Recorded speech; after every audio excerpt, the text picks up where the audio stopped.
Hello. Alright guys, Assalamualaikum warahmatullahi wabarakatuh. Aku Faris dan bertemu lagi dalam channel Afas Channel. Okay, so keputusan SPM tahun 2020, keputusan SPM 2020 telah pun dikeluarkan pada tahun ini. Pada hari ini, Khamis 10 Jun 2021 dan telah dikeluarkan pada pagi tadi pada seawal jam 9.45 9.50 macam tu dia dah keluar dah. So ramai yang aku dah tengok reaction diorang bila dah tengok diorang punya keputusan SPM. Ada yang happy, ada yang sedih, ada yang stres, ada yang depressed. Aku tahu mungkin ada yang okey, ada yang teruk. Kita tak jangka benda tu, betul tak? So hari ni aku bukan nak cerita pasal aku punya result ke. Okay, kalau kau nak tengok result aku, kau boleh tengok di hujung video nanti. Aku akan sediakan gambar, jangan risau, aku akan sediakan gambar pada hujung video ini nanti. Okay, alright. So sebelum aku nak cerita pasal 5 tips untuk menghadapi exam. 5 tips bukan untuk menghadapi exam, untuk berjaya dalam exam. Aku tak cakap 5 tips untuk cemerlang. Aku tak cakap cemerlang, aku cakap untuk berjaya. Berjaya tu dari segi apa? Aspek apa-apalah. Okey, nak berjaya dapat 7-6A ke apa yang kita target. Okey, so anda bersama saya Ahmad Faris dalam channel YouTube Afas Channel. So kau boleh layan intro ni dulu. Jom layan intro ni dulu.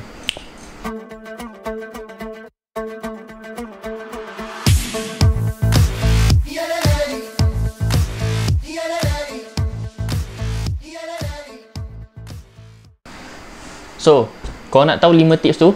Okey, jom aku akan share. Alright. Aku takkan share melalui percakapan saja. Aku akan sediakan slide dalam bentuk PowerPoint untuk korang tengok sendiri. Okey, apa yang aku akan share selepas ni. Alright. 5 tips untuk berjaya dalam exam. Yang pertama, niat kena betul. Okey, ini yang mungkin ramai yang mungkin bukanlah tertanya. Mereka ini sedar yang SPM tu nak dekat, exam nak dekat dah. Tapi diorang tak sedar lagi yang diorang punya ilmu tu kurang lagi. Bukan kita nak merendahkan orang, tapi kita katakan sebagai ilmu tu penting sangat. Ilmu tu sangatlah kurang bagi dia. Okey, bukan memang betul dia banyak ilmu, dia jahil. Tidak seperti itu. Malah dia punya ilmu dia tu sikit. Dia baru je belajar sikit. Jadi nak kena buat apa? Niat kena betul. Kau niat seikhlas-ikhlasnya. Niat sebetul-betulnya kerana Allah, kerana nak dapatkan ilmu. Faham tak dekat situ? Itu pasal niat itu diri sendiri. Hanya korang dan Allah saja yang tahu. Okey? Aku tak layak untuk mengetahui apa yang ada dalam isi hati korang. Okey? Hanya engkau dan Allah saja yang tahu. Betul tak? Jangan nak melibatkan aku sebab aku punya niat sendiri. Okey, korang tak boleh nak nilai aku punya nilai, aku punya niat aku, dan korang pun tak boleh nak expect aku punya niat ni nak apa sebenarnya. Okey, itu hanya engkau dan Allah saja. Okey, faham dekat situ? Alright, next, sentiasa jaga nama agama. Ini aku cakap secara umum je. Aku tak spesifik pada solat ke zakat ke, tak spesifik. Aku spesifik kepada nama agama. Okay, sebagai orang Islam, sebagai orang Muslim yang mentaati perintah Allah, yang kita ini beribadah kepada Allah, yang kita ini mentaati perintah Rasulullah sallallahu alaihi wasallam, maka apa yang kita perlu buat, kita kena sentiasa jaga nama agama. Kita kena sentiasa menjaga solat, kita kena sentiasa menjaga kita punya percakapan kita. Okay, aku tak spesifikkan nama agama. Aku tak spesifikkan apa agamanya. Aku tak spesifikkan apa dia punya point yang nak disampaikan. Aku just hanya cakap sentiasa jaga nama agama. Sentiasalah menjaga kita punya kepribadian kita. Itulah maksud menjaga agama. Agama tak semestinya menjaga solat, tapi menjaga akhlak juga. Itu satu nama agama yang perlu dijaga. Sebagai orang Islam, kita perlu menjaga agama, kita perlu menjaga akhlak kita. Okey, faham dekat situ? Itu nombor 2. Next, nombor 3, baca Quran. Aku tak cakap amalkan baca Quran, ataupun aku tak cakap baca Quran selalu. Tak, aku cakap baca Quran saja. Sebab apa? Sebab mungkin kita ni mungkin dalam satu hari tu kita tak ada masa nak baca Quran. Kita tak ada masa pun sebenarnya nak kita membaca Quran sampai 10 juzuk, sampai 6 juzuk, 4 juzuk satu hari. Tak, kita memang takkan ada masa. Sekurang-kurangnya kita buka mushaf Al-Quran yang ada pada tangan kita ataupun ada pada kita punya almari kita. Kita buka aja, buka, baca. Ataupun kalau nak tenung saja pun dapat pahala sebenarnya. Sebab bila kita melihat ayat Al-Quran, kita dapat pahala, kita dapat ganjaran, kita dapat saham kita. Faham dekat situ? Sebab itu aku cakap poin dekat sini adalah baca Quran, bukan baca sentiasa Quran. Ataupun aku tak cakap pun amalkan baca Al-Quran. Sebab Al-Quran ni lah penyelesaian bagi segala masalah. Ingat tu, dia adalah penyelesaian bagi segala masalah yang korang hadapi. Stres, apa?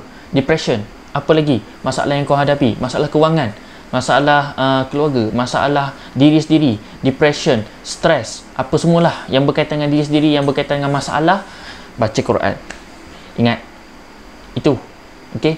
Baca Quran tu memang salah satu, bukan salah satu lah, kita kata sebagai satu-satunya penyelesaian yang kita dapat selesaikan. Ada solusi pada Al-Quran tu. Baca je. Asal niat kena betul. Macam tadi aku cakap, poin nombor 1, niat kena betul. Dan baca Quran pun kena ada niat juga. Okey, faham dekat situ? Okey, yang keempat seterusnya adalah pasang niat untuk dapatkan target kita dan buatlah dengan betul. Ini kita katakan sebagai berazam. Dalam Al-Quran surah Ali Imran, Allah sebut, fa iza azamta fatawakkal 'ala Allah, innallaha yuhibbul mutawakkilin. Apabila kau dah berazam, maka bertawakallah kepada Allah. Kita bukanlah, kita ni dalam kehidupan kita ini nak berjaya sesuatu, bukanlah kita kena bukannya kita kena duduk saja tawakal je lah pada Allah, aku akan dapat juga. Sebenarnya tak, usaha tu kena ada. Usaha tu sebaik-baik usahalah, kau buatlah pulun habis-habis usaha tu. Kau nak exam, pulun habis-habis exam, pulun sepulun-pulunnya. Buatlah sehabis baik, apa buat semualah. Jangan sampai kita menjatuh ke arah kesyirikan ataupun menjatuh ke arah hukum syariat. Jangan melanggar hukum syariat. Buatlah usaha yang sebaik mungkin dengan apa yang patut. Faham dekat situ? Sebagai orang Islam, agama lain mungkin dia orang punya pegangan lain. Kita hormat saja pandangan kita. Sebab tu aku cakap tadi, sentiasa jaga nama agama. Aku tak cakap pun yang aku ini anti agama lain, tidak. Dalam Islam diajarkan kepada kita supaya menghormati agama lain. Walaupun Islam itu sebenarnya agama yang sangat indah, tapi kita kena menghormati agama lain supaya tidak ada berlaku provokasi antara dua agama. Faham dekat situ? Itulah Islam ajar.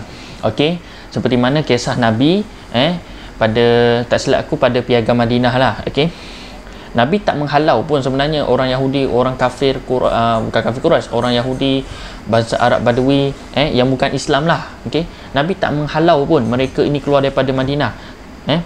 Malah Nabi menjamin keselamatan mereka ini, supaya mereka ini dijamin keselamatan di dalam kota Madinah tersebut. Itu yang kita kena ambil ibrah. Jangan kita terlampau anti non-Muslim, jangan. Okey, sebagai orang Islam kita kena hormat. Okey, kita kena hormat dia. Kita kena hormat agama orang lain. Okey, berbalik pada poin nombor 4 tadi, pasang niat untuk dapatkan target kita dan buatlah dengan betul.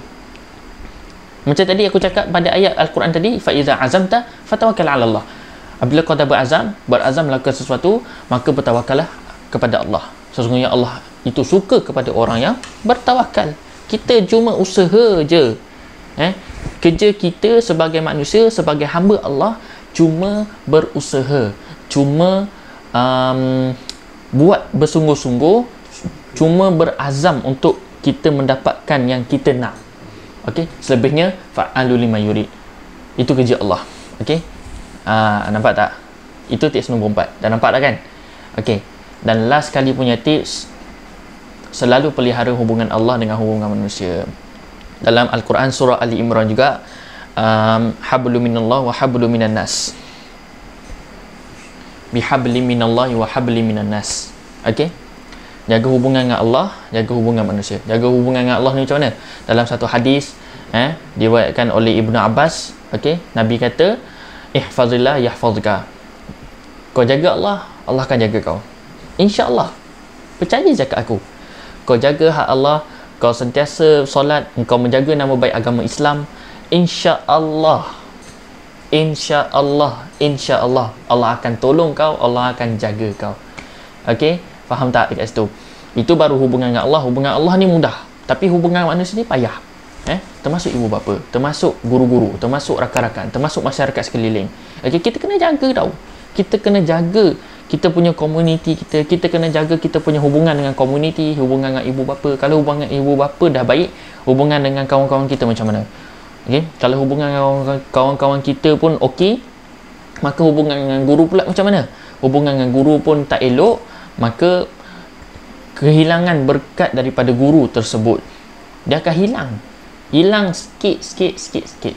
Ilmu tu ada, tapi berkat tu yang menjadikan dia bukanlah gagal, tapi result ataupun keputusan yang pada akhirnya natijahnya akan bukanlah teruk, kita katakan na'udzubillah min zalik kan, kita katakan sebagai result yang tak bagus lah. Sebab tu nak jaga hubungan manusia ni susah. Hubungan dengan Allah ni, nak jaga hubungan dengan Allah, nak jaga hubungan hak Allah, nak jaga hak Allah, nak jaga kepentingan Allah sangat senang. Tapi nak istiqomahnya payah.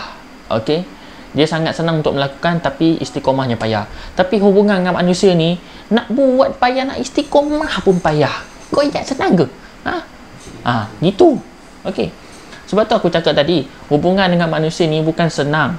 Sebab kau kena jaga hubungan dengan semua orang yang kau kenal. Faham dekat situ? Termasuk ibu bapa, termasuk guru, termasuk kawan-kawan kau, termasuk masyarakat sekeliling.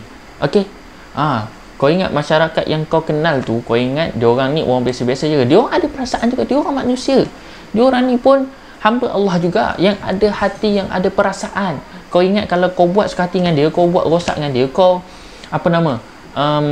hancurkan rancangan dia apa semualah, kau cuba provoke dia ke, ataupun kau cuba rosakkan masyarakat, tak kau orang marah sebenarnya kan. Orang akan mendoakan keburukan kepada kita. Kita tak tahu orang punya doa macam mana, ada yang termakbul.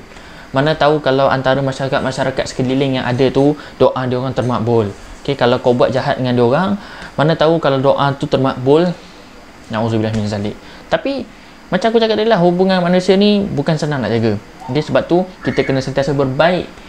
Paling tak kalau bukan tak nak berbuat baik, maksudnya kita malu nak berbuat baik pun, kita tunjukkan saja. Kita tunjukkan saja yang kita ni dah boleh buat perkara yang baik. Walaupun sebenarnya tak nak tunjuk kepada orang sebenarnya, tapi orang akan menilai daripada luaran kita. Faham dekat situ? Baik, selesai 5 tips tadi. So, apa yang aku nak sharekan tadi, 5 tadi tu, itu sebenarnya tips untuk kita nak berjaya sahaja. Terpulang kepada anda. Kalau anda nak guna tips ini, silakan, saya tak kisah. Kalau tak nak guna pun tak apa, saya tak kisah juga. Janji anda berjaya dengan apa cara jua jalan macam mana pun. Janji, ingat, sebagai orang Islam kena ingat, jaga solat, jaga agama, jaga nama agama, dan jagalah akhlak kita. Daripada perkara-perkara yang boleh merosakkan akidah kita ke. Sebab itu, ucapkanlah la ilaha illallah Muhammadur Rasulullah. Ia kalimat tauhid sebenarnya. Kalimah at-tauhid. Aku tak nak ulas panjang-panjang benda tu, sebab takut nanti video ni jadi panjang. Kan? So itu saja video yang aku nak share korang pada hari ini. Tips-tips yang mungkin berguna, mungkin yang tak berguna, tapi insyaAllah akan berguna pada satu hari nanti, insyaAllah. So sebelum aku akhirkan video ini, aku akan tunjukkan result aku punya SPM tadi.